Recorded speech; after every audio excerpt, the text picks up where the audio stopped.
দ্বিতীয় ধাপের উপজেলা নির্বাচনে চেয়ারম্যান পদের প্রার্থীদের ৭১% ব্যবসায়ী, তাদের মধ্যে কোটিপতি ১০৫ জন, জানিয়েছে টিআইবি। দুপুরে রাজধানী ধানমন্ডিতে এক সংবাদ সম্মেলনে প্রার্থীদের হলফনামা বিশ্লেষণ করে এই তথ্য জানায় সংস্থাটি।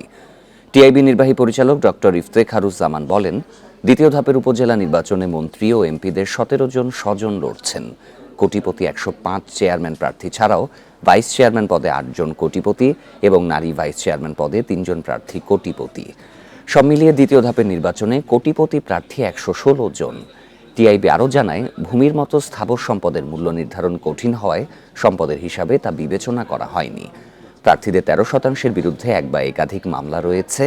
এছাড়া গত ৫ বছরে অনির্বাচিত প্রার্থীদের তুলনায় নির্বাচিতদের আয় ও সম্পদ দ্বিগুণ বেড়েছে বলছে টিআইবি।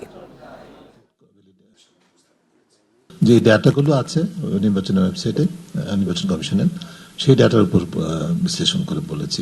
এটা কনজেকচারের মতো বা অনুমেয় যে ক্ষমতায় থাকার থেকেছেন ছিলেন যারা, তাদের আয় যে বা সম্পদ বৃদ্ধি যেহেতু যারা ক্ষমতায় ছিলেন না তার তুলনায় বেশি হয়েছে, কাজে এটা ক্ষমতায় থাকার একটা এডিশনাল অ্যাডভান্টেজ আছে, এটি অনুমান করা যায় এবং সেটি আমরা বলছি। কিন্তু এটা অবৈধভাবে হয়েছে কিনা বৈধভাবে হয়েছে সেটা বিশ্লেষণের জন্য আলাদা গবেষণা দরকার।